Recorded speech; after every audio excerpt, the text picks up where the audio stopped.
Entonces, pues yo creo que empecemos. Antes que nada, también quería agradecer a la doctora Ana Baena que nos acompaña hoy. Ella fue gran ayuda para esta presentación y ella va a estar aquí apoyándonos muy fuertemente para responder todas las preguntas que ustedes pues tengan. No Bueno, siendo más, yo creo que empezamos. gracias, David.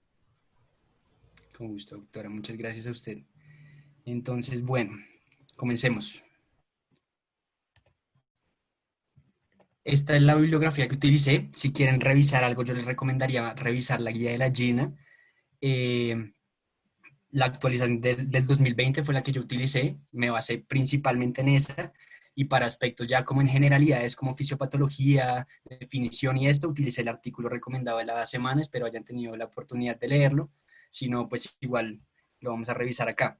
Y utilicé la guía de práctica clínica colombiana de asma en niños y la guía de promoción y atención en enfermedad respiratoria aguda para poder complementar algunas cosas. Entonces, en cuanto al contenido, vamos a revisar 5 cosas. Iniciamos muy rápidamente con un caso clínico para ya entrar en materia. Vemos generalidades del asma, como lo son epidemiología, definición, fenotipos, fisiopatología y desencadenantes. Esto lo vemos muy rápido, por ahí 10, 15 minutos. Vemos la clínica característica del asma, cuáles son los medicamentos y cómo nos van a ayudar estos a manejarlo, vamos a entender un poco esa parte y entramos a lo que más me interesa que se lleven para la casa, que es cómo abordar un paciente con asma, que va a estar dividido en menores de 5 años y mayores de 5 años, ¿sí? Y terminamos con las exacerbaciones, qué son y cómo se manejan. Entonces, como les dije, iniciamos con un caso de clínico de asma, está basado en un reporte de caso publicado por el Western Journal of Medicine. Está modificado para hacerlo un poco más interesante. Entonces, pues miremos el caso. Tenemos el caso de Andrés. Andrés es un niño que acude con su mamá porque ella refiere que tiene tos, algo como silbidos en el pecho, dice, y falta de aire. Cuando hacemos nuestra enfermedad actual encontramos que es un paciente masculino de 3 años de edad quien consulta al servicio de urgencias en compañía de su madre por cuadro clínico de 24 horas de evolución consistente en tos, sibilancias y dificultad respiratoria, secundaria fiebre de bajo grado y rinorrea. Cuando indagamos sobre los antecedentes, encontramos que Andrés tiene dermatitis atópica y la mamá refiere que recurrentemente presenta infecciones respiratorias virales. Al examen físico vamos a encontrar un paciente agitado que habla con frases cortas, con unos signos vitales como los siguientes, con frecuencia respiratoria de 30 respiraciones por minuto, frecuencia cardíaca de 130 latidos por minuto, saturación de 85% al aire ambiente. Y vemos que también presenta descarga nasal clara, retracciones intercostales y subcostales moderadas, y a la auscultación encontramos que presenta ruidos respiratorios disminuidos con sibilancias aspiratorias generalizadas. ¿Sí? Vamos a dejar el caso ahí como en stand-by, vamos a ver la presentación. Quiero que vayan pensando más o menos qué se les ocurre sobre este caso que podemos ir viendo y ya al final lo retomamos. Entonces, para iniciar, empezamos con la epidemiología del asma, que me parece muy importante saber de esta enfermedad, que es la enfermedad crónica del tracto respiratorio inferior más común en la infancia, ¿sí? Y asimismo es una causa frecuente de visitas a urgencias y hospitalizaciones en edad escolar. Adicional a esto, 80% de los asmáticos refiere que su enfermedad inició antes de los 6 años. ¿Y por qué les digo todo esto? Porque esto es para recalcar la importancia que tiene no solo conocer la enfermedad, sino saber identificarla, abordarla y manejarla, sobre todo en edad pediátrica. Vamos a ver también que la prevalencia es mayor en niños que en niñas hasta la pubertad y luego esto se invierte y que hay mayor prevalencia de asma también en zonas urbanas con respecto a zonas rurales. Ya para definir la enfermedad, vamos a decir que el asma es una enfermedad crónica de las vías respiratorias que se asocia a dos factores principales. Uno, hiperreactividad bronquial y dos, inflamación de la vía aérea. Entonces desglosemos un poco esos términos. ¿Qué es hiperreactividad bronquial? Ese término hace referencia a una sensibilidad aumentada que presentan las vías respiratorias de un paciente, generando que frente a un estímulo común se desencadene una respuesta exagerada, ¿sí? Entonces entendamos un poco todo eso que acabo de decir con la imagen. Vemos en la imagen que hay dos vías respiratorias, una de un paciente normal y una de un paciente con asma, ¿cierto?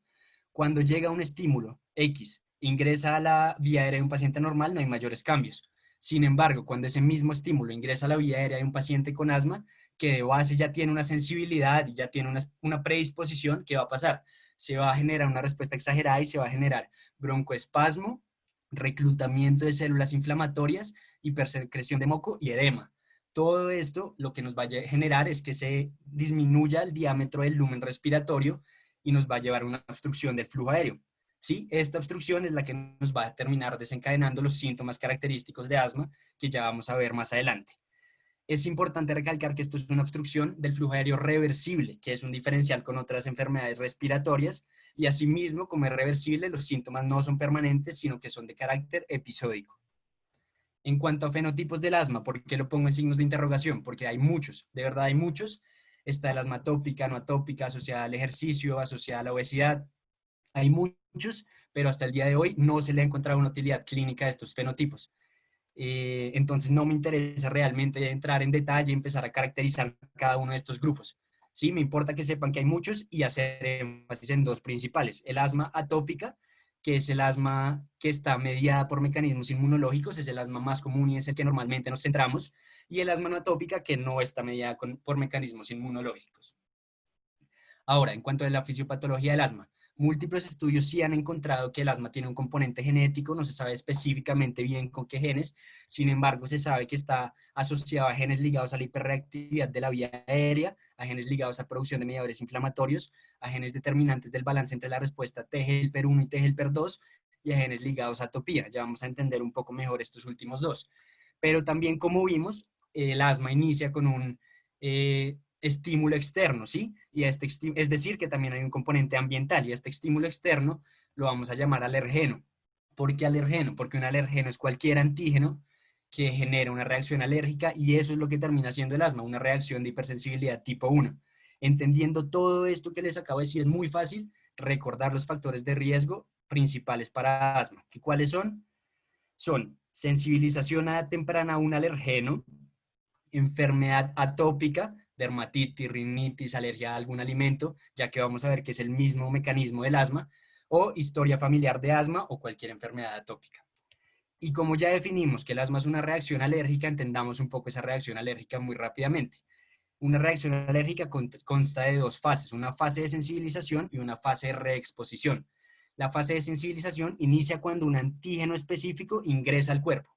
Una vez en el cuerpo, una célula presentadora de antígeno, que recordemos es el explorador del sistema inmune, lo encuentra y se lo lleva a un linfocito T para que éste sepa a qué se va a diferenciar y de esta manera mediar la respuesta inflamatoria.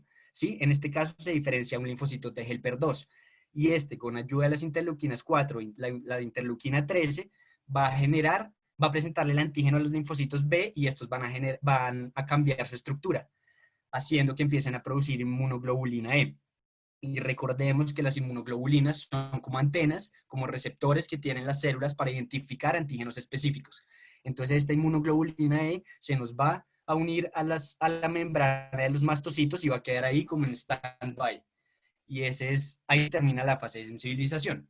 ¿Sí? Posteriormente, cuando vuelve a ingresar ese mismo antígeno específico, ¿qué pasa? Ya tenemos nuestra antenita que lo va a detectar ya lista para activarse, entonces apenas entra el antígeno lo detecta.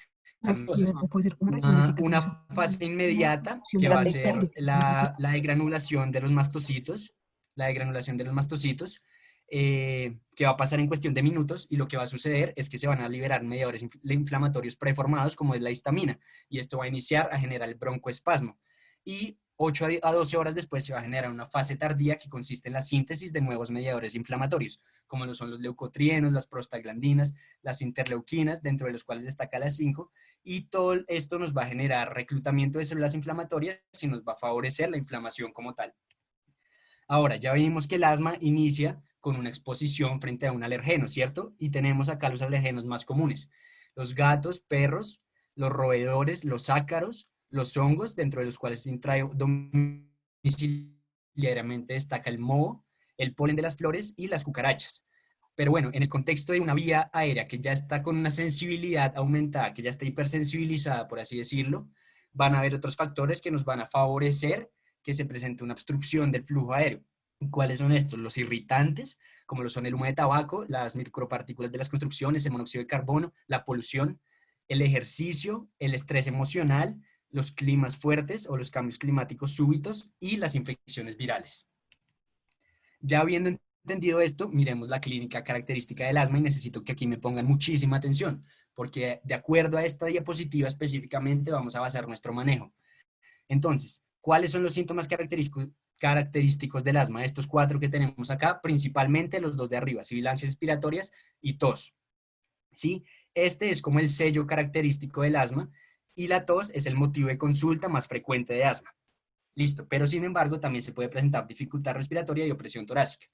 Ahora analicemos cada uno de esos síntomas por separado. Vemos que son síntomas muy inespecíficos, que varias cosas podrían estarlos desencadenando, ¿sí?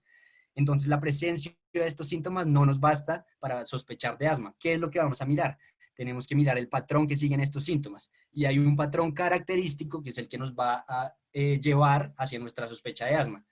¿Cuál es este patrón? Que se presente más de uno de estos síntomas simultáneamente, que los síntomas aparezcan con desencadenantes, que son los que ya vimos, que aparezcan o empeoren en la noche o en la madrugada y en el transcurso del día vayan mejorando, que sean de carácter episódico, que varían en frecuencia y en intensidad, no que estén permanentemente pues fuertes, intensos, por así decirlo, y que entre los episodios fuertes de síntomas hayan episodios también un poco más leves. Listo. Y habiendo entendido eso y sabiendo que el asma, como ya vimos, se genera una obstrucción básicamente por la inflamación que produce y por el broncoespasmo que produce, vamos a entender por qué los medicamentos que usamos normalmente nos sirven. Y vamos a dividir los medicamentos en 2 grupos, los aliviadores y los controladores. Los aliviadores, ¿qué son? Son esos que vamos a utilizar en el manejo inmediato cuando tengamos síntomas, ¿sí? Es decir, que tienen que hacer de acción rápida para poder disminuir esos síntomas que se nos presenten. Y los controladores, por el contrario, aunque como su nombre lo dice también, sirven es para regular y para intentar disminuir que se presenten esos síntomas a un más largo plazo. Por ende, su acción tiene que ser más prolongada. Dentro del grupo de los aliviadores tenemos varias opciones, como tenemos acá, pero me gustaría resaltar 2 que ya vamos a ver, que son los agonistas beta-2 adrenérgicos, tanto de corta acción como de larga acción, esos son los 2. Y en el grupo de los controladores me gustaría destacar los corticoides inhalados. Entonces, miremos un poco mejor esos 2. Si me creen, esto es un bronquio, ¿sí? Esto que vemos en rojo es el músculo liso que tiene la pared bronquial. Y esto de adentro es la luz respiratoria. Esto es una vía aérea normal. Ahora, ¿qué pasa? Cuando estamos expuestos a un desencadenante, o pues cuando un paciente asmático está expuesto a un desencadenante, el estímulo es suficiente para generar que el músculo liso bronquial se contraiga y eso hace que la luz respiratoria disminuya y eso termina obstruyendo el aire, ¿sí? Y acá es cuando va a entrar a jugar nuestro aliviador. ¿Por qué? Recordemos un poco los receptores adrenérgicos. Recordemos que hay 4. Alfa 1, alfa 2, beta 1 y beta 2. Nuestro aliviador, y que cada uno tiene un efecto específico cuando la adrenalina se une a cada uno de estos. Nuestro aliviador, ¿a cuál se va a unir? Al beta 2. ¿Y cuál es la función del beta 2? Principal, relajar el músculo liso. Entonces, ¿qué va a hacer? Nuestro aliviador entra y relaja ese músculo liso y aumenta la luz respiratoria, disminuyendo los síntomas. Por eso es que son efectivos nuestros aliviadores, como lo son el beta-agonista de corta acción y de larga acción. Ahora, en cuanto a los controladores, por excelencia utilizamos el corticoide inhalado. ¿Sí? Ya sabemos que este es un muy buen antiinflamatorio, pero entendámoslo un poco en este contexto. Entonces vimos que se generaba en el proceso de la reacción alérgica una degranulación y liberación de mediadores inflamatorios, una síntesis de nuevos mediadores inflamatorios y un reclutamiento de células inflamatorias. ¿Qué va a hacer el corticoide? Va a impedir que suceda cada uno de estos, ¿sí? Y todo esto en conjunto nos va a ayudar a disminuir la inflamación. Listo. Ahora, como les había mencionado en la diapositiva donde tenía el mapa conceptual de los corticoides y aliviadores, hay varias opciones. Una de estas de los controladores, perdón, es el Montelukast. El Montelukast, ¿qué es? Es un antagonista de los receptores de leucotrienos. ¿Qué pasa con este? Y les traigo una revisión sistemática acá del 2018 en donde se agruparon varios estudios y se encontró que el Montelukast, a pesar de tener buena eficacia, no igualaba la eficacia en cuanto a control de síntomas de los corticoides inhalados y no disminuía el riesgo futuro de exacerbaciones. Por ende, siguen siendo nuestros corticoides inhalados el controlador por excelencia a utilizar. Además de esto, este año la FDA sacó una alerta con respecto a este medicamento, al Montelukast. ¿Por qué? La FDA dice que, o pues nos hace una alerta a los médicos y a los usuarios asmáticos cuando vayamos a prescribir este medicamento. ¿Qué dice la alerta? Existe un riesgo de presentar efectos neuropsiquiátricos a quien lo usa. ¿Qué efectos neuropsiquiátricos? Nerviosismo, depresión, problemas para dormir y pensamientos y acciones suicidas. ¿Sí? Por eso que nos dice la FDA, si el asma es leve y lo puede manejar de otra forma, pues manéjelo de otra forma, no le vaya a poner el montelukast, el antagonista del receptor de leucotrienos, porque muchas veces eso nos puede llevar a que los riesgos superen los beneficios. Listo, y habiendo dicho eso, terminamos la primera parte que les dije que iba a ser muy rápida y entramos a lo que más me importa que se lleven a sus casas, que es cómo abordar un paciente con asma. Como les había mencionado, vamos a dividirlo por edades. Entonces, iniciamos con los pacientes de 5 años o menores y yo sé que puede ser un poco complicado, entonces intenté hacerlo lo más ameno posible y vamos a ver que el abordaje se puede dividir en 3 sencillos pasos. Primero, determinar la probabilidad del paciente para presentar asma y de acuerdo a esto hacer un diagnóstico. Segundo, de acuerdo a esta probabilidad que encontremos, instaurar una terapia, ¿sí? Y tercero, una vez instaurada la terapia, tenemos que revalorar cómo va el niño con esa terapia. Perdón. Listo, entonces, veamos cada uno de esos pasos. El primero era el diagnóstico, ¿cierto? ¿Y cómo vamos a hacer el diagnóstico? En estos pacientes el diagnóstico es completamente clínico, en menores de 5 años. ¿Por qué? Porque no contamos con la ayuda de pruebas de función pulmonar, porque a esta edad los niños todavía no han desarrollado una capacidad de realizar maniobras respiratorias adecuadas, lo que no nos va a dar un resultado confiable al momento de realizarlas, ¿sí? Entonces, tenemos que basar nuestro diagnóstico en la clínica, en una correcta y muy completa anamnesis. ¿Qué vamos a indagar en la anamnesis?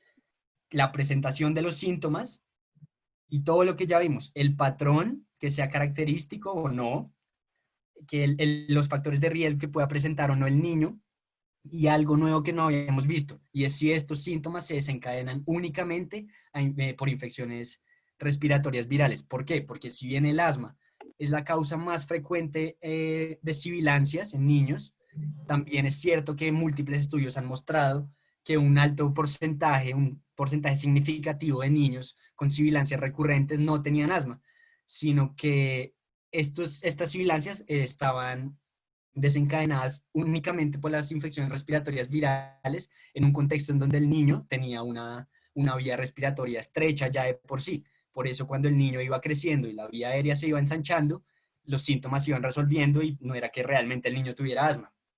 Por eso debemos descartar muy bien esto.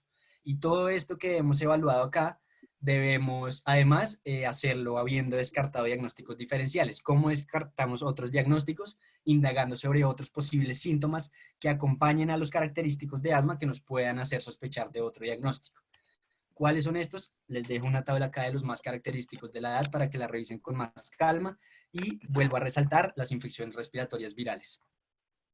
Listo, ahora, una vez ya indagamos y ya hicimos una buena anamnesis, ¿qué vamos a hacer? La Gina nos dice, lo clasificamos de acuerdo a la probabilidad del niño que tiene asma. Entonces, tenemos los de baja probabilidad de tener asma, los de mediana probabilidad de tener asma y los de alta probabilidad de tener asma. Y centrémonos en los de alta probabilidad de tener asma.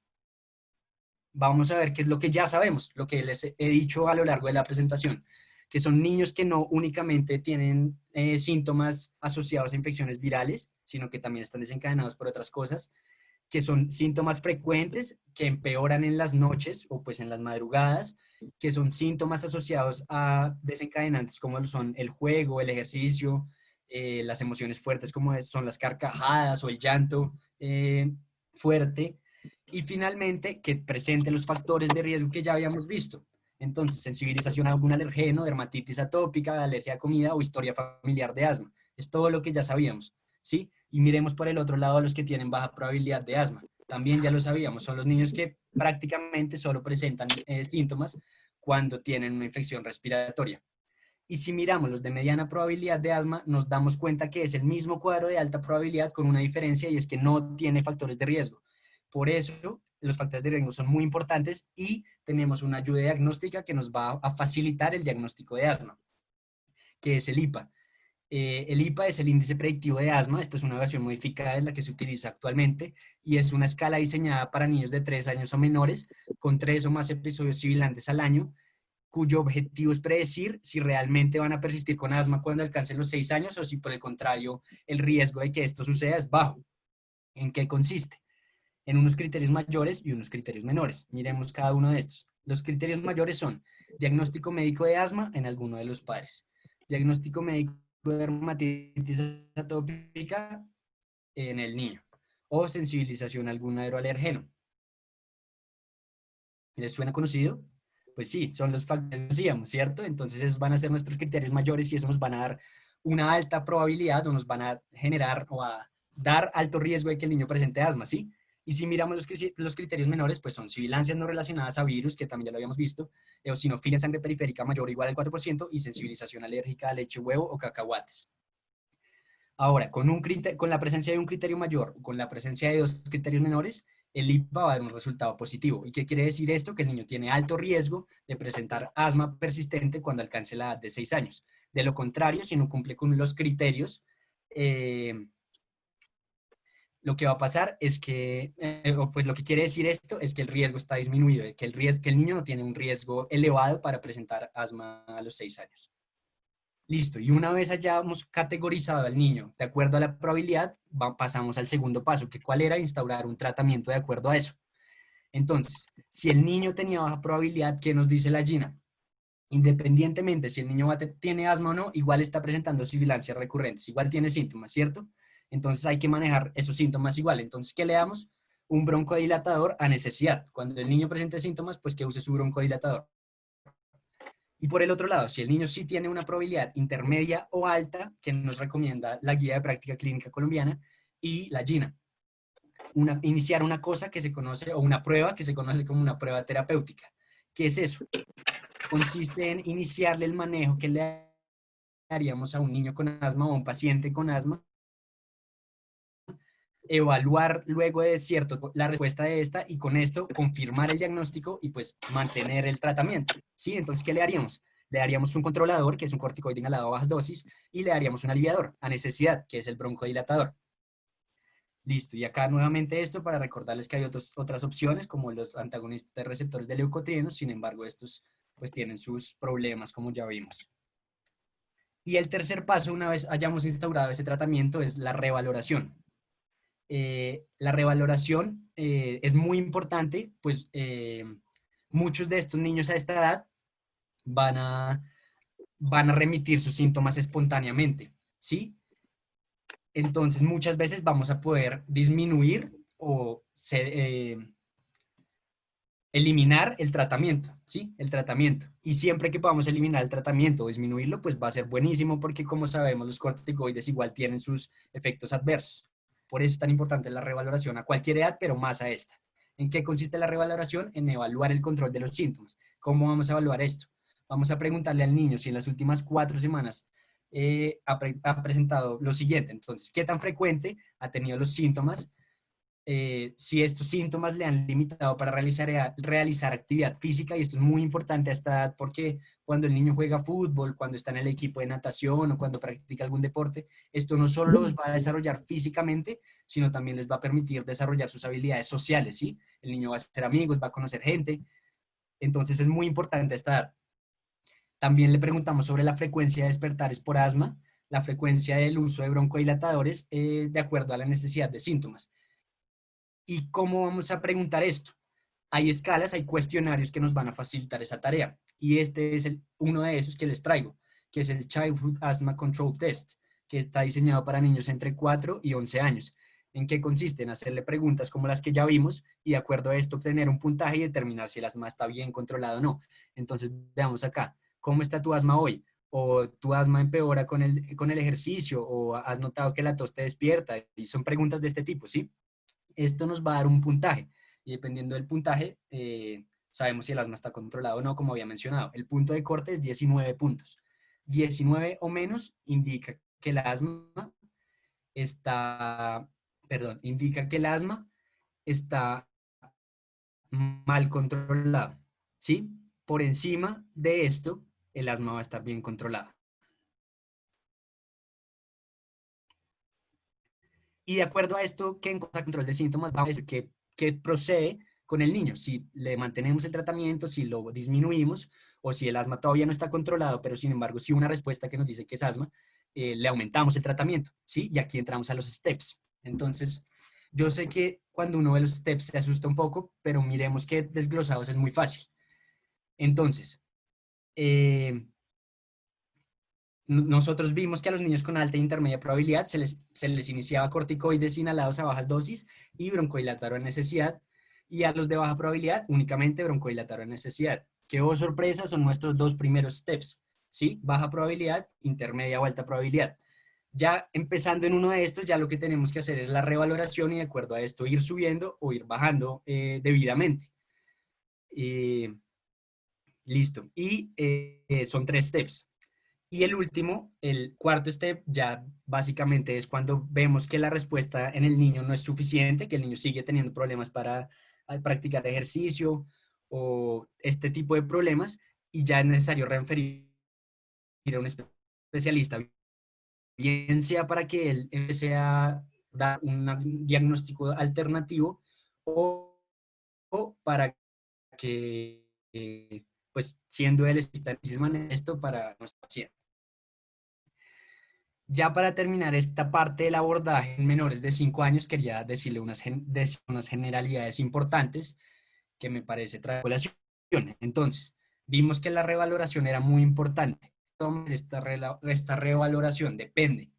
Si la terapia, el seguimiento debe hacerse en a los siguientes 3 meses. ¿Por qué? Porque este es el tiempo que demora la terapia controladora en alcanzar su efecto definitivo. ¿Sí? Si luego tenemos que el asma está controlado, la revaloración debe ser cada 3 a 6 meses. Igual vemos que es muy seguido. ¿Por qué? Por lo que habíamos mencionado que muchos de estos niños con sibilancias recurrentes remiten muy rápido, remiten en esta edad los síntomas. ¿Sí?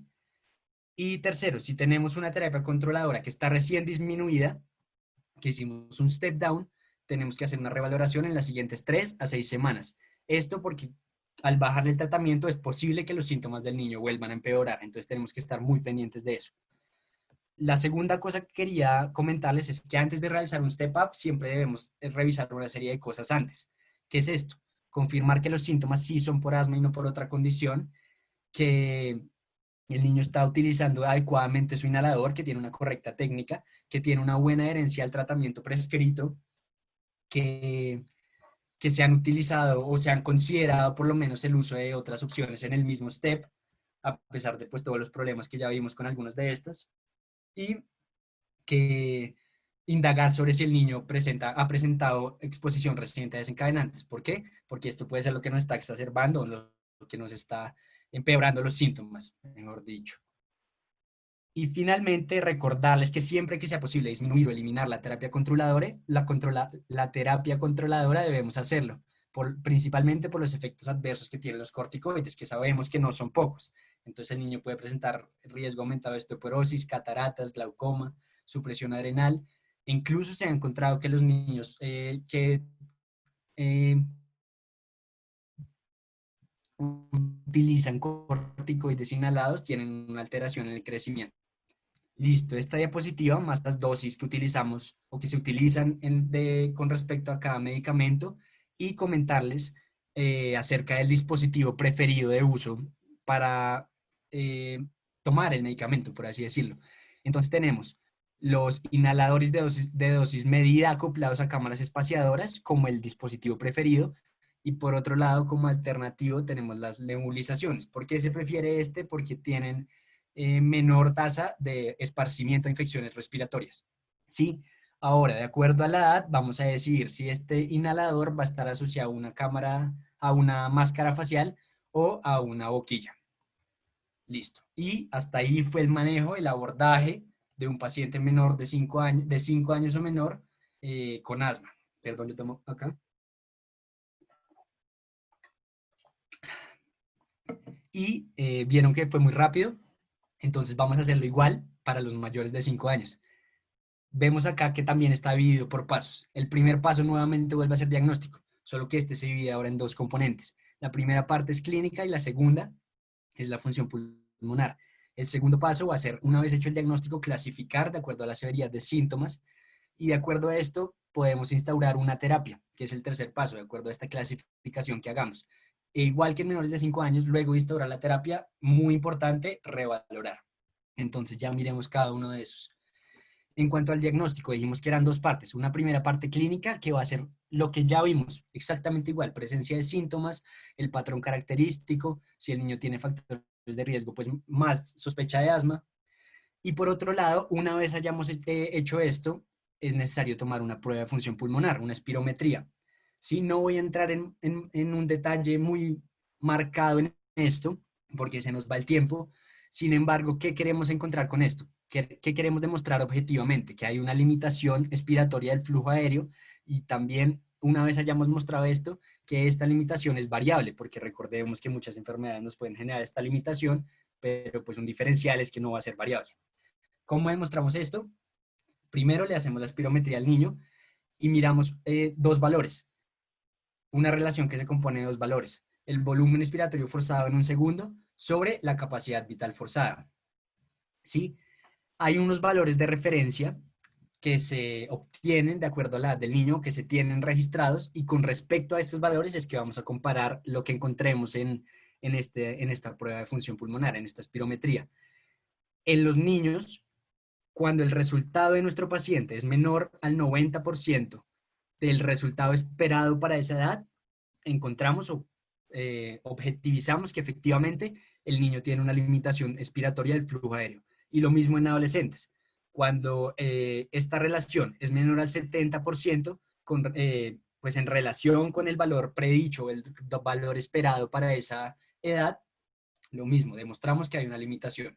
Una vez hecho esto, ¿cuál es el siguiente paso? Demostrar que hay variabilidad. ¿Cómo se hace esto? Con una prueba de reversibilidad, que consiste en administrar un broncodilatador y volver a tomar la espirometría.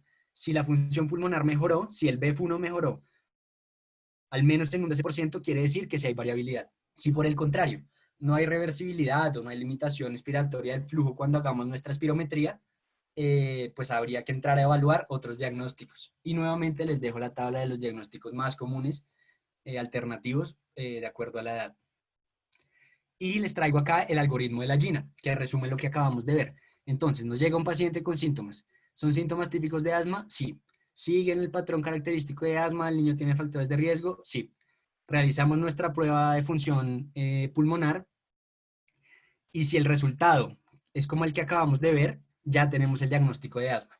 Claro, hay una salvedad acá, y es que si el niño cuenta con síntomas muy fuertes y no nos da tiempo de realizar la prueba de función pulmonar, empezamos el tratamiento de una, sin pensar en si hacemos el diagnóstico o no. Empezamos el tratamiento y ya después nos preocupamos por realizar la prueba de función pulmonar, aunque esa tiene unas nuevas estructuraciones, unas nuevas cosas que tenemos que tener en cuenta, pero no voy a entrar mucho en detalle en eso.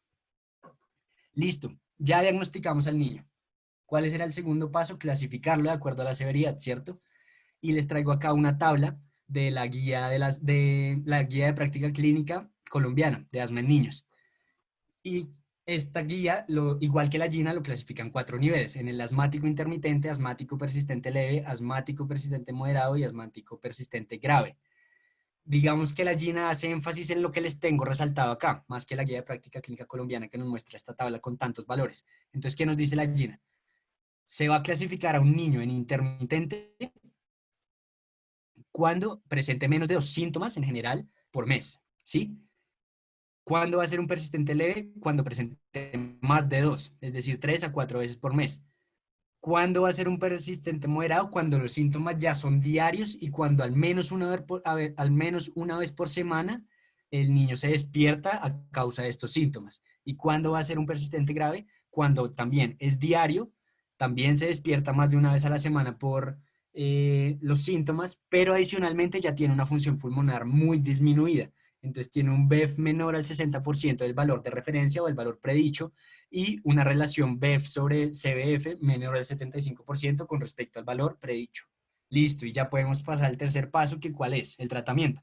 Y igual que antes, va a depender de nuestro paso anterior, pero aquí va a ser mucho más fácil de recordar. ¿Por qué? Porque vemos que hay cuatro niveles de severidad acá, y acá, exceptuando el referir a especialista, tenemos 4 niveles de tratamiento. Y va a ser así el inicio del tratamiento respectivamente. Si el niño tiene asma intermitente, es decir, severidad 1, iniciamos el step 1. Si tiene 2, entonces iniciamos el step 2 y así sucesivamente hasta el 4. Ya habiendo dicho eso, aclaremos un poco esta gráfica. Entonces, vemos que en los cuadros grises están los aliviadores y vemos que en los cuadros blancos están los controladores preferidos, ¿sí? Porque pues hay otras opciones. Ahora, vemos que el aliviador lo vamos a tener siempre en cualquier step. Siempre que el niño sienta síntomas, que use su broncodilatador, ¿sí? Su aliviador. O incluso antes de hacer ejercicio. Y ahora sí vamos a ir step por step. El step 1, ¿en qué consiste? ¿El broncodilatador o el aliviador a necesidad? ¿Por qué no está solo el broncodilatador? Porque acá aparece con corticoides inhalados, porque la GINA, o diferentes estudios más bien, hacen que la GINA nos recomiende esta combinación a necesidad. No vamos a dar corticoide oral, corticoide inhalado diario o regular, sino ambos medicamentos los vamos a dar cuando el niño sienta que presenta síntomas. Esto porque lo implementó la GINA, porque se encontró que esta combinación, o mejor dicho, que el uso de corticoides acompañando a los broncodilatadores mejoraba el riesgo de exacerbaciones futuras, comparado con solo el uso de, de broncodilatadores a necesidad. Pero énfasis en que ambos en el step 1 son a necesidad. Ahora pasamos al step 2, ya entramos a lo que conocemos normalmente. Un aliviador, que es el broncodilatador de corta acción, perdón, y un controlador, que sería el corticoide inhalado a bajas dosis. Step 3, igual, un controlador y un aliviador. Solo que acá entramos a un nuevo concepto, que es el ICS-LABA. ¿Qué es ICS-LABA? Es corticoide inhalado sistémico en combinación con agonista beta-2 adrenérgico de acción larga o prolongada. ¿Sí? Porque la GINA nos dice que podemos usar estas dos cosas, porque ambas tienen la misma efectividad, tanto el corticoide inhalado a dosis media, es decir, aumentando la dosis del anterior, o simplemente manteniendo la dosis, pero combinándole el LABA, tienen la misma efectividad controlando los síntomas. ¿Sí? Lo que va a cambiar es que el ICS-LABA, esta combinación, va a mejorar el riesgo futuro de exacerbaciones con respecto a la utilización de corticoides inhalados sistémicos. Y finalmente el step 4 es aumentar la dosis de ICS-LABA si ya se había cambiado a esta combinación o agregarle el LABA si simplemente se había subido la dosis en el step anterior.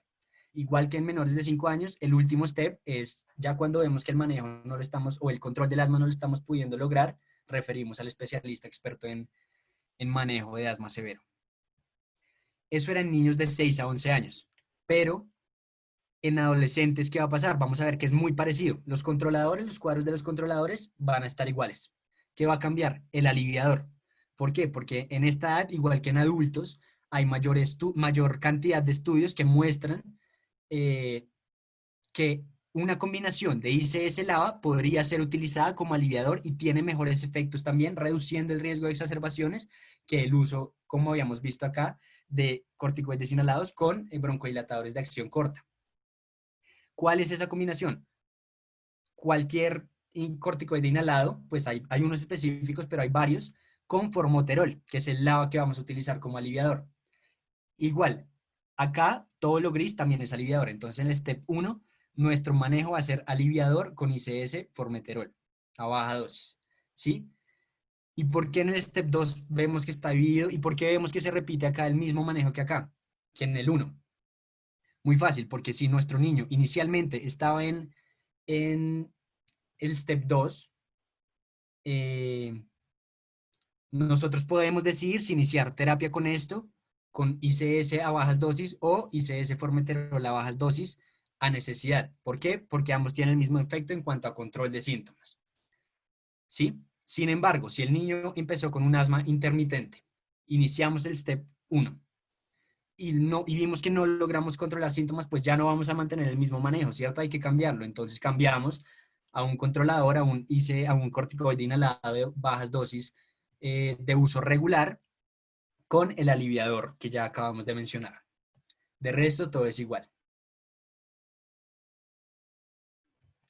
¿Listo? Y igual que en menores de 5 años, el cuarto paso va a ser la revaloración. Entonces, igual, indagamos por lo mismo, frecuencia de síntomas, si limita la actividad física, si lo despierta por las noches, qué tanto usa el broncodilatador, y tenemos igual cuestionarios, que pues estos hasta los 11 años, pero en niños mayores, son adultos, podemos buscar cuestionarios también en internet, son fáciles de encontrar y nos van a ayudar mucho a determinar si el asma está bien controlado. E igual, dependiendo de esto, podemos mantener la terapia, hacer un step up o hacer un step down, respectivamente.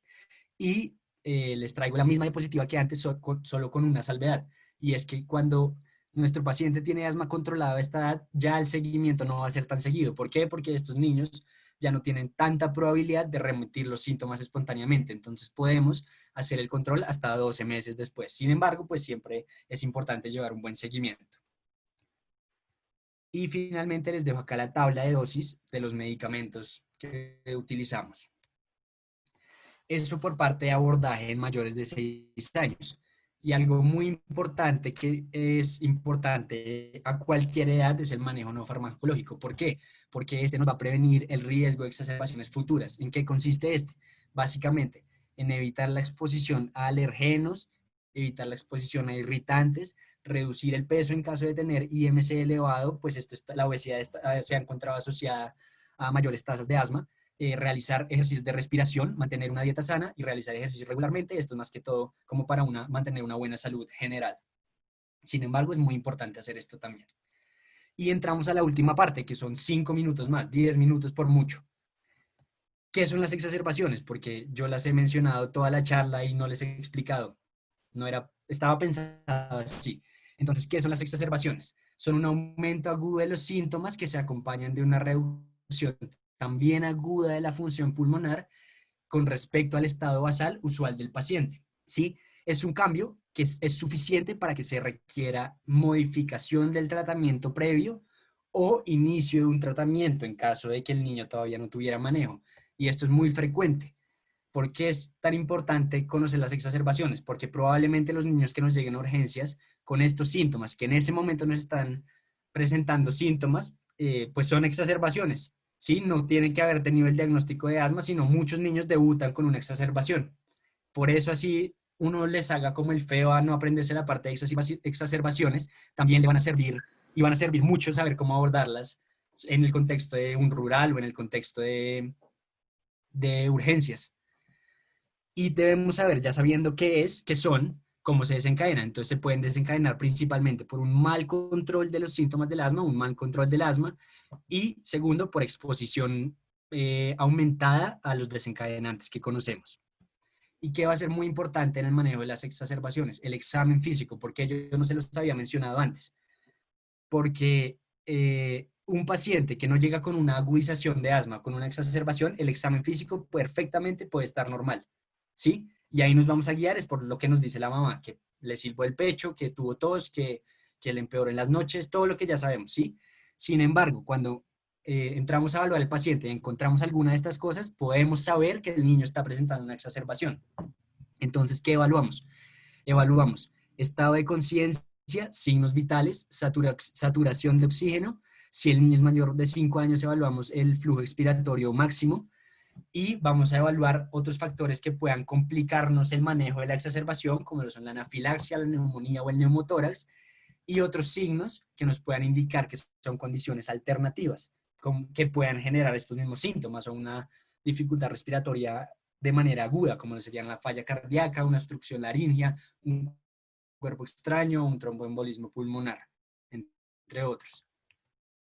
¿Sí? Entonces, igual que en el manejo crónico, dividí en las menores de 5 años y en mayores de 5 años. ¿Qué vamos a hacer en menores de 5 años? Vemos que las dividimos de acuerdo a los hallazgos en leve, moderado y en severo. ¿Qué les recomiendo yo? Que se aprendan los criterios de severo. ¿Por qué? Porque nos vamos a dar cuenta que esto, por así decirlo, es lo contrario a esto. Entonces, si nos aprendemos lo de severo, ya sabemos que si no tiene ninguno de estos criterios, pues va a ser leve, moderado la exacerbación. ¿Sí? Entonces, miremos esos criterios. ¿Cuáles son? Que no puede hablar ni tomar nada, que no tiene cianosis central, perdón, que no puede hablar ni comer nada, que tiene cianosis central, que tiene confusión o somnolencia, que tiene una frecuencia respiratoria mayor a 40 respiraciones por minuto, que tiene una saturación de oxígeno menor a 92%, pecho silente a la auscultación, o una frecuencia cardíaca mayor a 180 latidos por minuto en menores de 3 años o mayor a 150 latidos por minuto en niños de 4 o 5 años. Sí, si presenta cualquiera de estas, pues es severo. Si no tiene ninguna de estas, pues es leve moderada la exacerbación. Fácil. ¿Y cómo vamos a manejar cada uno de estos? Si la exacerbación moderada, vamos inmediatamente a oxígeno, bases de bronco, que generalmente se dan 2 puffs en caso de leve moderado. Y si vemos que el niño no está respondiendo, vamos a iniciar o vamos a repetir estas dosis de broncodilatador cada 20 minutos y se le pueden dar hasta 2 dosis. Es decir, en total nos demoraríamos 1 hora, ¿sí? Y le daríamos 3 dosis de broncodilatador. Al cabo de la hora, revaloramos. Si el niño no ha presentado una respuesta adecuada o por el contrario, ha mostrado deterioro con respecto a la llegada, cambiamos el manejo al de una exacerbación severa. ¿En qué consiste este manejo? En lo mismo, oxígeno, terapia broncodilatadora igual hasta 3 dosis, con una adición y es un corticoide oral. Una dosis de prednisolona, 1 a 2 miligramos kilogramo día.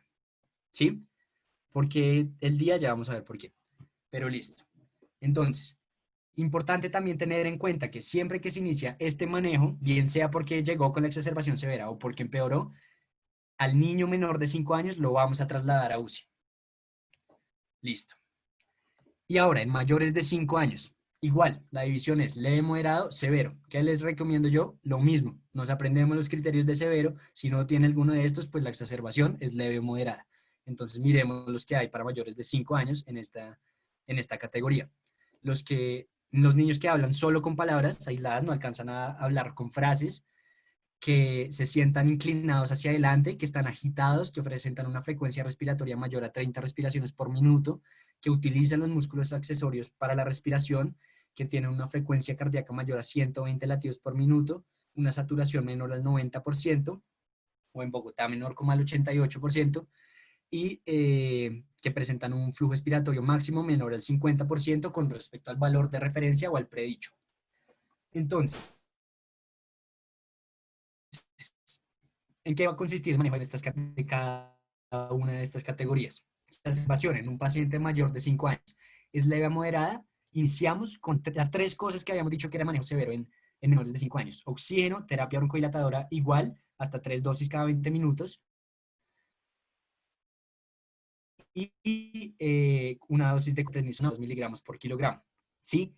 Revaloramos. Si empeora, le adicionamos el manejo severo y lo llevamos a UCI. Ahora, el manejo severo, ¿en qué consiste? Que es lo que les acabo de mencionar. En lo mismo, los mismos 3, oxígeno, terapia broncodilatadora y corticoide oral, solo que le adicionamos bromuro de hipratropio. Es un antimuscarínico que nos va a ayudar a disminuir la broncodilatación. ¿Y cómo le vamos a dar este bromuro de hipratropio? Con cada dosis de broncodilatador de betagonista, ¿sí? De SABA. Entonces, ya en manejo severo, ya no daríamos una dosis de SABA, a los 20 minutos otra dosis de SABA y a los otros 20 minutos otra dosis de SABA, sino que damos, apenas iniciamos una dosis de SABA con una dosis de bromuro de hipratropio, a los otros 20 minutos otra dosis de SABA con otra dosis de bromuro de hipratropio y así. Y incluso se puede considerar adicionar a esto sulfato de magnesio. Entonces ya no serían solo SABA y bromuro de hipatropio en cada dosis, sino SABA, bromuro de hipatropio y sulfato de magnesio. Claro, eso ya está de acuerdo a lo que nosotros consideremos y de acuerdo a la clínica con la que llegue el paciente. Listo. Ahora, en el contexto de un rural, ¿qué es importante? Siempre que llegue un niño o un paciente con una exacerbación severa, le iniciamos el manejo severo, independientemente de cuál sea, si es el de menor de 5 años o el de mayor de 5 años, y inmediatamente lo debemos trasladar a un centro de mayor nivel. ¿Por qué? Porque como vemos, muchos de estos pacientes van a requerir UCI. Listo. Y finalmente les traigo acá o les pongo acá las condiciones que deben cumplir los pacientes para poder darles el egreso, que básicamente es que estén estables, que su función expiratoria esté mejorando, que ya esté mayor al 60% del predicho, el PEF, y que su saturación de oxígeno también haya mejorado por encima del 92% o 90% en Bogotá. ¿Y qué le vamos a mandar para la casa? El broncodilatador a necesidad. Si es un niño que está debutando con una exacerbación que antes no tenía el diagnóstico de asma, igual le instauramos un manejo controlador. Y esa era la salvedad que yo les había dicho en la parte del algoritmo de la GINA, si se acuerdan.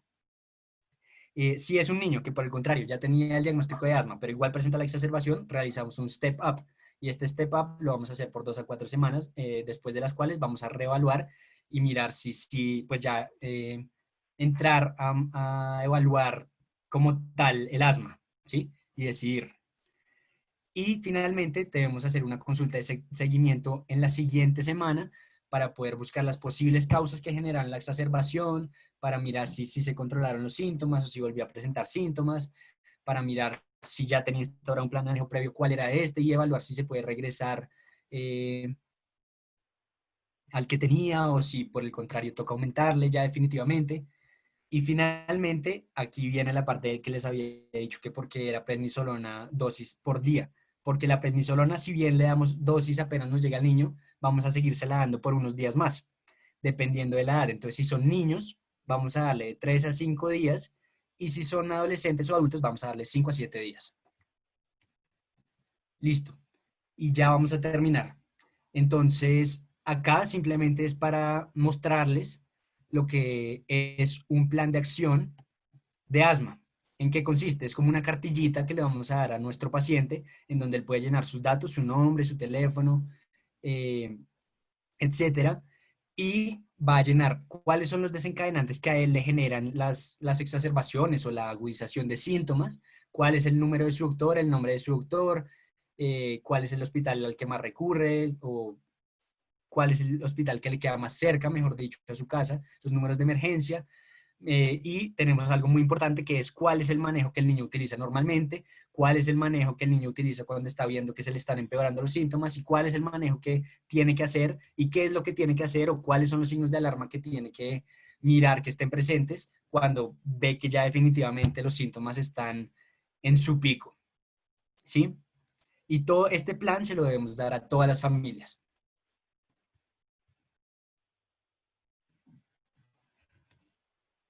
Y finalmente, ya para terminar, les hice un esquema resumen del abordaje, que como les dije, lo que me interesa que se lleven a su casa, en donde vemos los pasos que tiene cada abordaje de acuerdo a la edad. Entonces vemos los 3 pasos de los menores de 5 años y los 5 pasos, pues son 4, pero acordémonos que son 2 partes de diagnóstico. Entonces los 5 pasos de los mayores de 5 años. Para que lo dicen o pongan ahí al más. Listo. Vamos a la final, que sería el... Listo, entonces retomemos el caso. Ahora sí, ¿qué teníamos? Paciente de 3 años de edad que consulta el servicio de urgencias con su madre por presentar tos, sibilancias y falta de aire, secundario a fiebre de bajo grado y rinorrea, ¿cierto? Como antecedentes teníamos dermatitis atópica, infecciones respiratorias virales recurrentes, y el examen físico encontramos que estaba agitado, que hablaba con frases cortas, tenía signos vitales de 30 respiraciones por minuto como frecuencia respiratoria, frecuencia cardíaca de 130 latidos por minuto, saturación de 85% con FIO2 al aire ambiente. Encontrábamos que nuestro paciente presentaba además descarga nasal clara, retracciones intercostales y subcostales moderadas, y a la auscultación que tenía sibilancias respiratorias generalizadas y los ruidos respiratorios disminuidos. ¿Cierto? Entonces, ya con base en esto, les dejo ahí el caso 10 segundos para que lo miren. Vamos a hacer las primeras 5 preguntas del Kahoot. Entonces, préstenle mucha atención.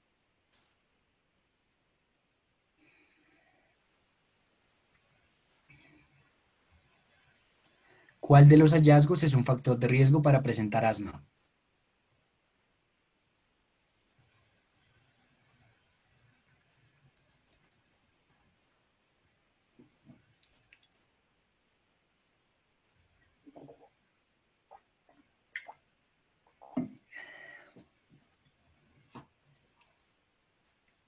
Dermatitis atópica, muy bien. ¿Por qué infecciones virales recurrentes no era un factor de riesgo? Porque recordemos que si bien sí era una causa de sibilancias recurrentes, presentar infecciones virales y que también era un desencadenante, presentarlas como tal no era un factor de riesgo para tener asma, sino todo lo contrario. Si los síntomas se desencadenaban únicamente por infecciones virales y no por otros desencadenantes, probablemente el niño no tenía asma. Entonces el factor de riesgo y la respuesta correcta era dermatitis atópica. Perfecto. Y ahí es súper importante lo que tú habías explicado del índice predictor del asma, Ujú. como lo del IPA, que ahorita pues les cuento más cosas. Listo. Va ganando BCL, Pavarotti, muy bien. Y SGL. Segunda pregunta. Según su criterio médico y lo aprendido anteriormente, ¿considera usted se encuentra frente a una exacerbación de asma?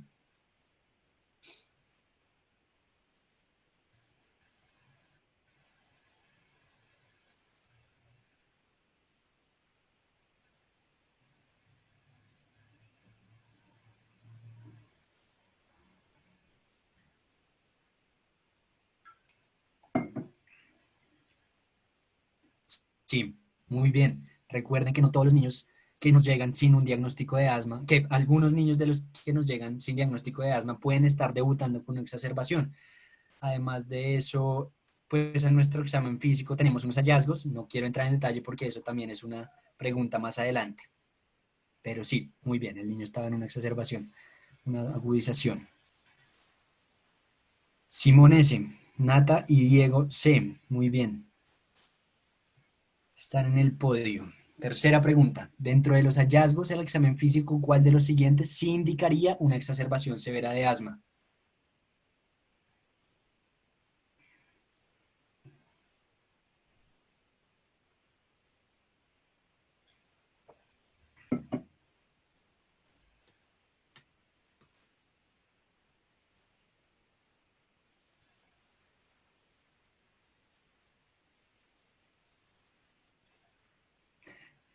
Listo, entonces acuérdense que nuestro paciente tenía 3 años, ¿sí? Los signos vitales y lo que tenemos que tener en cuenta cambia un poco acorde a la edad, ¿cierto? Entonces vamos opción por opción. ¿Por qué sibilancias expiratorias generalizadas no es un criterio de presentar eh,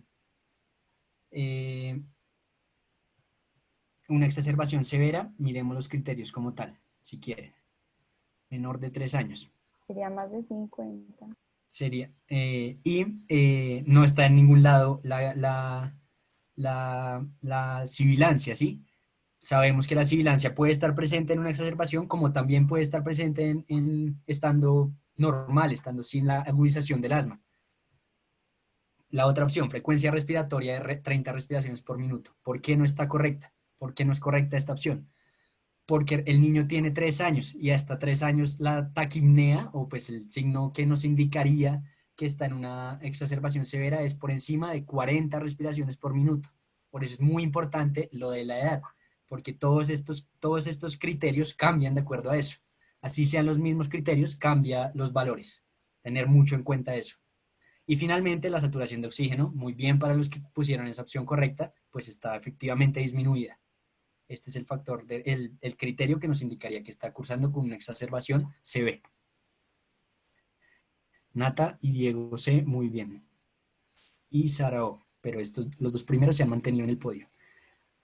Considerando que se trata de una exacerbación severa, ¿qué manejo instauraría?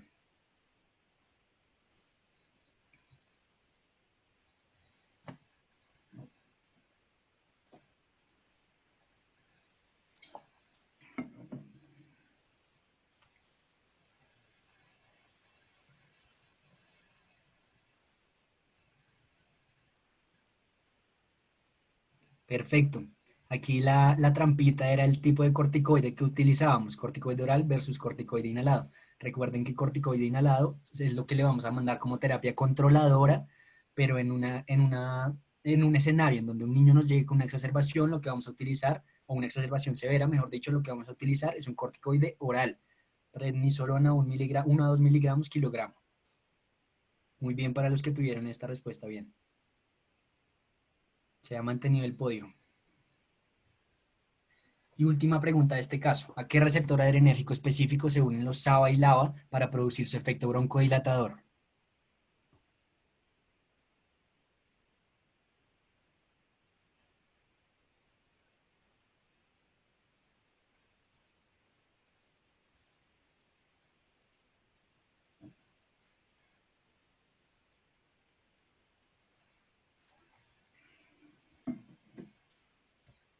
Muy bien, la mayoría lo tuvieron bien. Bien. Recordemos que son los cuatro receptores, sin embargo, estos son, como su nombre lo indica, agonistas beta 2 adrenérgicos. Entonces, pues ese es el receptor. Miremos cómo va el podio. Diego C pasó a ganar. Listo. Toca ponernos las pilas, Nata. Perfecto. Y vamos a ver el segundo caso. Eso era en cuanto al primer caso. Segundo caso. Vamos a verlo por partes. Entonces, llega una madre con su hijo y nos dice, doctor, pedimos cita con su merced porque el niño nosotros queríamos que fuera futbolista, pero cada vez que intentamos que juegue empieza a toser, yo veo que se queda sin aire, apenas corre un poquito y como que no da más. Estamos preocupados. Además de eso, imagínese, doctor, que el otro día se nos enfermó de gripa, doctor, y es que cada vez que le da gripa empieza a respirar como esforzado. Yo siento que eso le silba ese pecho cada que respira y a veces hasta se despierta por las noches de esa tos tan fea que le agarra. Ese es nuestro motivo de consulta, ¿no? Un poco largo, pero listo. En cuanto a enfermedad actual que tenemos, un paciente masculino de 7 años de edad quien acude a consulta el día de hoy por presentar múltiples episodios de tos seca, dificultad respiratoria y sibilancias recurrentes que suelen aparecer con la actividad física y frente a infecciones virales. La madre refiere además que esta sintomatología empeora en las noches a tal punto que despierta al paciente.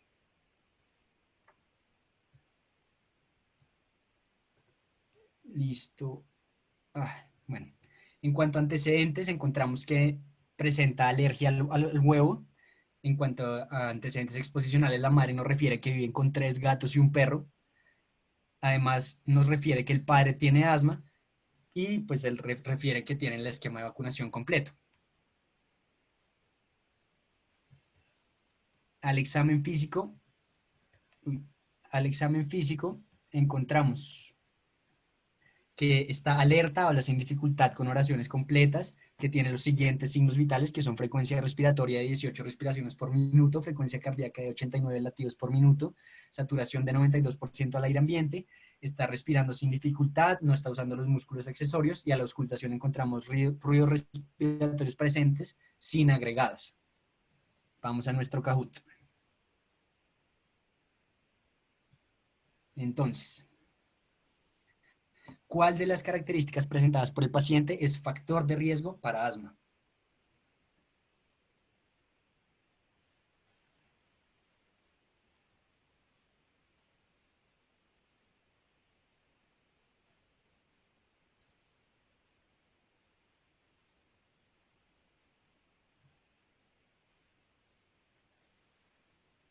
Muy bien, estos son los 3 factores de riesgo que yo le dije que eran los principales para tener en cuenta. La sensibilización temprana a un alergeno, probablemente si bien con tantos animales lo ha tenido de toda la vida el niño, la alergia a un alimento y un familiar, el padre, con asma. Siguiente pregunta, muy bien para los que respondieron correctamente. Con los hallazgos hasta el momento, ¿puede usted realizar ya el diagnóstico de asma?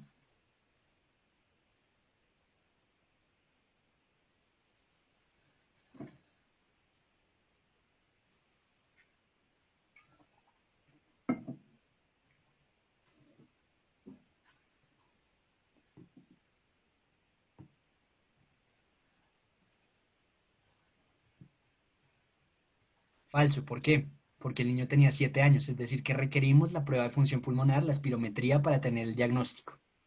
Siempre la edad, acuérdense, siempre miremos la edad para saber cómo lo vamos a abordar. Uy, bajaron a Diego. Y Nata, muy bien.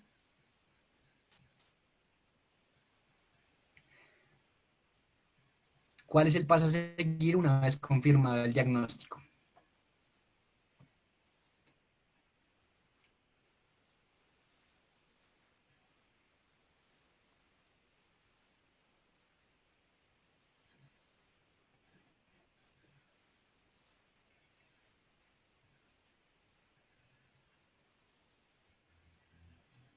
Clasificar de acuerdo a la severidad. Perfecto. Entonces, volvamos a nuestro caso.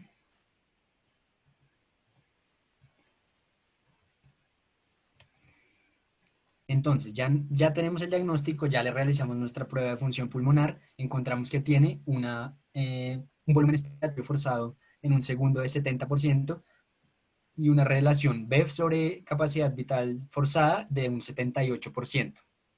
Adicionalmente, la madre nos dice que el niño se despierta con síntomas aproximadamente 2 veces por semana.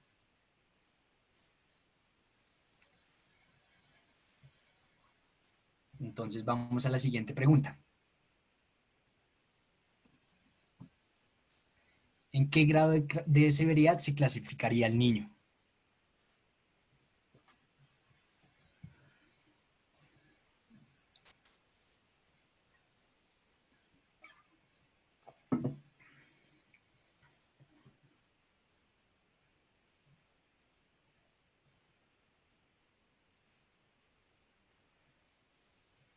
Ujú, perfecto.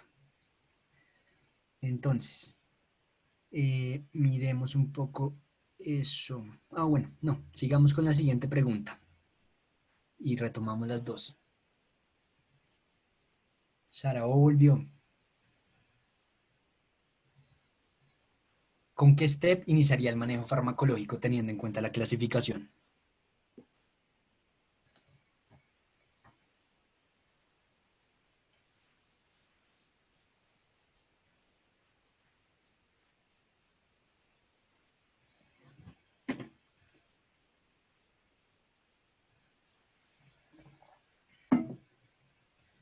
Muy bien. Y ahora sí, miremos esto.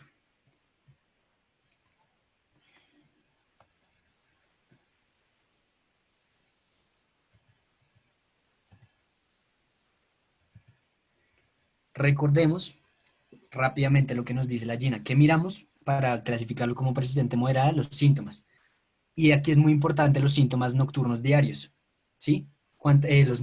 Síntomas nocturnos semanales, perdón. ¿Cuántos días a la semana se nos va a despertar el niño a causa de los síntomas? La madre refería que tenía aproximadamente 2 veces por semana los síntomas que hacían que se despertara. ¿Y cuál va a ser nuestro diferencial? Las pruebas de función pulmonar. Teníamos que el niño tenía una BEF del 70% y una relación BEF-CBF del 78%. Por ende, no alcanzaba a entrar en esta categoría. Teníamos un persistente moderado. Y como les había dicho, de acuerdo a esta clasificación, los números igual eran los steps. Clasificábamos nivel 3, pues le poníamos un step 3, ¿cierto? Y acá miremos cuáles son las opciones, recordemos del step 3.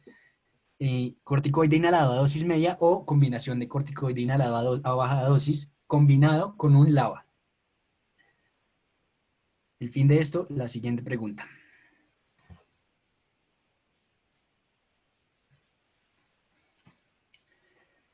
¿Cuál es la ventaja que tienen los ICS LABA a bajas dosis sobre los ICS a dosis media?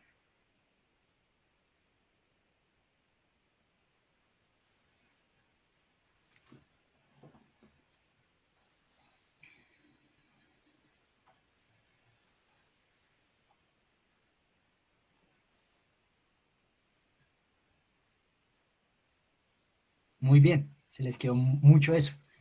Y es que, ¿por qué no es cierto esto? Porque como les había dicho, ambos tienen la misma efectividad en cuanto al control de los síntomas actuales. Sin embargo, la combinación con betagonistas de acción prolongada sí mejora y sí disminuye el riesgo de exacerbaciones futuras.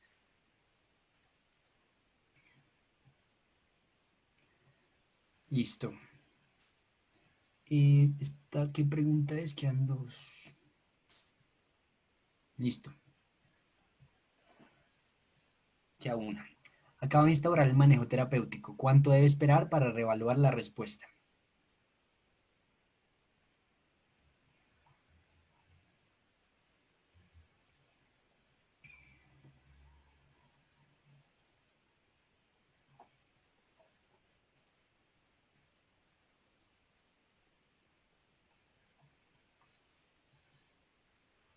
Muy bien, 3 meses. Recordemos que este es el tiempo que toma una terapia controladora en alcanzar su manejo eh, definitivo. Entonces acá lo importante era ver que era un manejo recién instaurado, ¿sí? Vamos a ver quién ganó. Tercer lugar, GGM2, felicitaciones. Segundo lugar, Sara O, se mantuvo en el podio muy bien. Y primer lugar, Vero. Entonces, muy, muy felicitados los tres. Y acuérdense de decirnos su nombre ahorita para saber si pertenecen a alguna casa, eh, a anotar los respectivos puntos. Y listo, con eso terminaríamos la presentación, el Kahoot, y ahora sí viene la fase de preguntas. ¿Hay alguna pregunta lo que mandaron o no hay? ¿O puedo decir cosas? Sí, creo que hay preguntas, doctora. Sí, doctora. Si quieres, pues si quieres puedes ir adelantando la retroalimentación y ya nos organizamos para leer las preguntas. Ah, bueno, perfecto. No, primero quiero felicitar a David porque me pareció súper juicioso. Me dijeron que me iba a buscar como para asesoría y él me buscó con la charla ya montada. Entonces, no, felicitaciones. Le dije mil veces que me parecían muy lindas las diapositivas, todas con buena, pues como bien referenciadas y demasiado juicioso. Y también me parece que hablas pues como muy bien, o sea, súper fluido. Pues como Muchas de cosas gracias. generales, acordarse que en la guía nueva de Gina pues del 2020, que hay un paso pues como unas sugerencias para todos los pacientes con COVID, entonces pues para que lo recuerden, que siempre los niños deben continuar con todo su tratamiento pues como controlador, no se modifican y evitar en estos momentos como el uso de los nebulizadores. Porque siempre los nebulizadores pueden esparcir pues como todas las partículas virales, incluso más de 1 metro, entonces, en este momento, casi que todas las terapias, pues incluso que instauremos en urgencias, intentar que todo sea por pues inhalado y no nebulizado. Y también evitar, pues así, si yo tengo un paciente con sospecha, tampoco le puedo enviar espirometría hasta que no sea pues ya como un diagnóstico completo. Lo que él dijo en los menores de 5 años, bueno, hay una pregunta del Kahoot que la verdad me pareció muy difícil. Yo, pues los que pusieron falso en el niño, como esto es una exacerbación del asma, los que pusieron falso no me parece descabellado para nada que hayan puesto falso, porque la verdad es que es muy, o sea, si uno lee el caso completo, que ahí está en la parte de la bibliografía de David, pues uno ahí sí dice, ay, no, pues el niño se despertaba en las noches, tenía como síntomas intercríticos, como muchas cositas que uno dice, sí, es una exacerbación del asma, pero así como de primerazo, pues la verdad, pues uno decir, no, tiene un primer episodio sibilante, posiblemente lo desencadenó una infección viral, no me parece para nada descabellado, entonces los que pusieron falso, pues no me parece nada mal.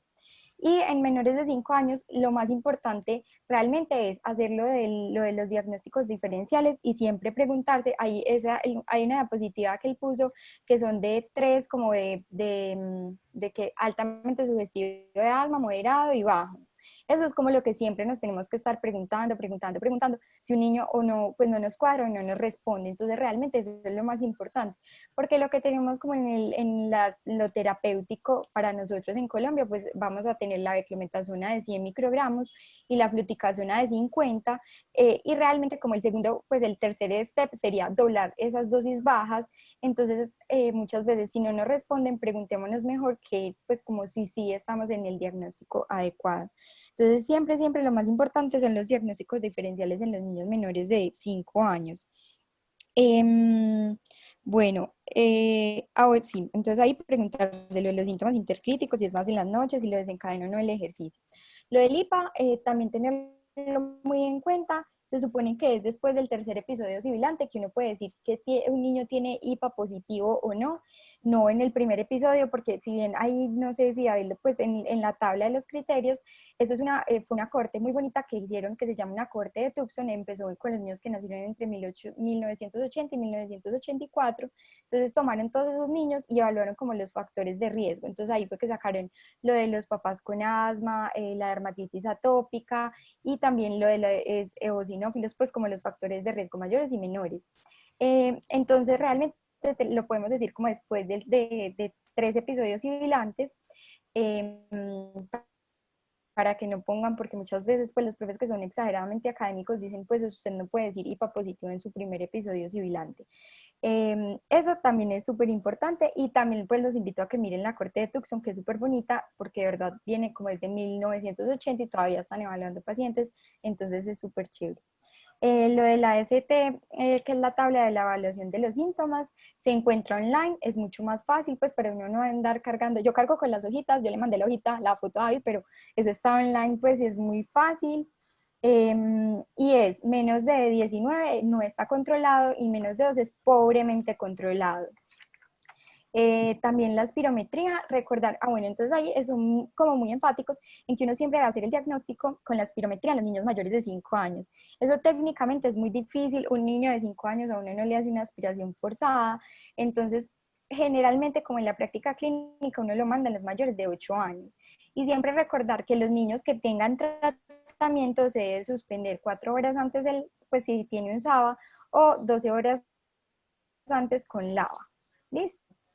Bueno, y con respecto al último caso, a mí, pues como personalmente me parece muy difícil lo de persistente, es más fácil, como lo pone ahora la guía, que es leve, moderado, severo, como según el step en el que vos vayas, el severo es 4 y 5, moderado 3, 1 y 2, ese me parece pues mucho más fácil, y evaluarlo el control de los síntomas con la ACT o con las mismas citas de controlado, parcialmente controlado, no controlado, me pasa.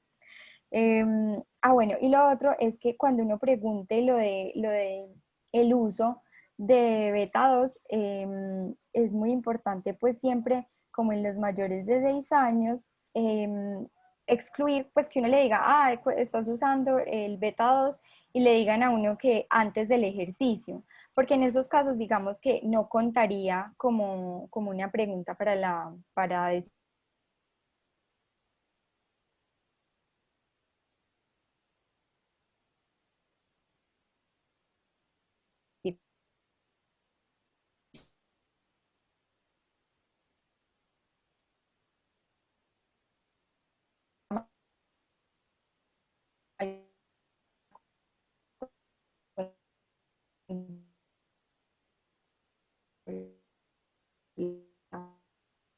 La otra es, se puede hacer un diagnóstico confirmatorio en menores de 5 años de asma únicamente con el IPA y en caso de no ser posible, cómo se realiza el diagnóstico de asma en quienes no se puede realizar la espirometría.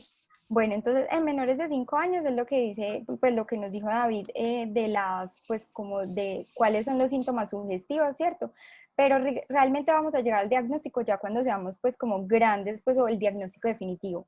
Aunque en menores de 5 años ahora sí hay unas pruebas disponibles, pero digamos que eso también es, hay una, yo no sé, pues la verdad en Bogotá donde la hagan, acá en Medellín la hacemos en la Clínica del Tesoro y se llama la oscilometría de impulso. Entonces realmente ese no requiere una expiración forzada y lo que hace es como que el paciente sopla por una boquilla y se miden como las ondas del impulso, pues como el impulso oscilométrico, por decirlo así, pues como grande. Entonces digamos que esa ayuda diagnóstica nos podría ayudar en menores de 5 años, pero todavía no hace parte pues como de las guías. Entonces, para ser prácticos, digamos que solo por la clínica y en mayores de los 5 años la espirometría, pero digamos que nos podríamos apoyar de la oscilometría de impulso. Listo, doctora, muchísimas gracias. Aquí hay otra que dice, ¿en qué casos estaría indicada la toma de una radiografía de tórax? Bueno, la radiografía de tórax es súper importante en los casos de las exacerbaciones, pues en las exacerbaciones, no en todas, pero en caso de que yo considere un diagnóstico diferencial, o sea, si me llegó un niño que tenga fiebre o si yo sospeche que tiene una neumonía, pues o algo más asociado diferente a solamente la crisis asmática. O acuérdense que uno de los diagnósticos diferenciales más importantes, pues cuando yo tengo una exacerbación del asma, es la aspiración de un cuerpo extraño. Entonces, ahí, por ejemplo, si yo tengo la duda, también estaría indicada. Listo. Listo, doctora, muchísimas gracias. Aquí hay una que nos está llegando al chat que dice, ¿se puede utilizar la fracción de óxido nítrico? La fracción de óxido nítrico, digamos, pues en los niños no está indicada pues para diagnóstico. Realmente, pues no ha mostrado indicar un grado de inflamación en el asma. Y realmente, pues va a cambiar como mucho según cómo sean los niveles de los eosinófilos en el esputo y también los eosinófilos en sangre. Entonces no se ha establecido, y también puede variar según el, pues aunque bueno, en los niños no es el caso, pero si un paciente es fumador o no. Entonces realmente no se ha establecido pues como que sea un diagnóstico, una herramienta 100% útil para confirmar o para descartar el asma en los niños. Listo, doctora, muchísimas gracias. Perfecto. Sí. ¿Tienen alguna otra pregunta? Aquí hay Mo- otra que dice qué tipo de oxigenoterapia es el más recomendado para el tratamiento del asma en el paciente pediátrico. Pero, ¿cómo así? O sea, depende de qué dispositivo o qué. Sí, aquí pues Si es que cánula como nasal. sí, señora. No, pues idealmente uno siempre, los que llegan en crisis asmática grave o severa, uno les pone pues cualquier dispositivo que vos tengas que aporte un 100% de oxígeno. Puede ser una máscara de no reinhalación, pues o lo que uno tenga a necesidad, y eso también lo va a decir según el compromiso pues del paciente, porque es muy difícil uno decir como no, todos o tubo, o todos cánula nasal de alto flujo, o todos máscara de no reinhalación, pero generalmente uno apunta a que sean, a que les aporte pues una fracción del 100%. Listo, doctora, muchísimas gracias. Acá, Y espérate, yo veo cuál es la palabra de asistencia. Sí, bueno, muchachos, listo. para los de grupo les acabo de mandar el link y las palabras son Mono y Montelucast para que lo llenen. Bueno, no sé A si alguien ver, más tenga alguna pregunta. Aquí en el link el queda una cambio. última Y que acá, dice, ajá. en el caso del asma tópico, ¿cómo se podría manejar el tema de las mascotas? Viendo estas fuentes de alérgenos desencadenantes. Mira, eso es muy difícil, eso también hay que ver, porque una de las indicaciones serían pues como las pruebas de alérgenos, pues como a cosas muy específicas. Sin embargo, eso tampoco confirma, o sea, el hecho de que yo tenga, por ejemplo, un test que diga, soy positiva alérgica a mi gato, pero a mí me pregunten, ¿a usted le encadenan los síntomas clínicamente con su gato? Y yo diga, no, a mí no me dan al gato. Entonces realmente eso no tiene una utilidad, pues, o sea, lo da más la clínica, más que tanto, no tanto los exámenes. Listo, doctora. Pues por el momento no hay más. No sé si alguien tenga alguna otra pregunta. Acá dice alguien, es que por favor podrían volver a explicar cuánto tiempo reevaluamos el paciente con cambios de tratamiento y cuánto tiempo si es inicio y cuánto tiempo si es cambio. David, ¿les quieres mostrar la presentación otra vez que tú lo tienes ahí en los menores y en los mayores? Sí, Pero señora. generalmente son 3 meses, pues como 3 meses después de hacer un cambio en el tratamiento, y ya en los menores de 5 años, 3, 6, pues a los 3, a los 6 meses, y ya en los más grandes de 3 a 12 meses, pues el intervalo. Ujú, exacto, como lo dice la doctora, lo básico son 3 meses, digamos que es lo que se demora en hacer efecto la terapia. Sin embargo, esto teniendo en cuenta que uno la instaura o la sube, ¿sí? Si uno la baja, tiene que ser un poco antes porque podrían recurrir, que son 3 a 6 semanas, y en caso de que ya tengamos el asma controlado, como dice la doctora, varía. Si son menores de 5 años, tiene que ser más seguido, tiene que ser máximo a intervalos de 6 meses, por lo que pueden de la nada remitir sus síntomas, y en ese caso, pues le podríamos disminuir o eliminar el manejo. Y ya en mayores, ya donde no hay tanta probabilidad de que remitan, el intervalo de seguimiento debe ser hasta anual, por así decirlo.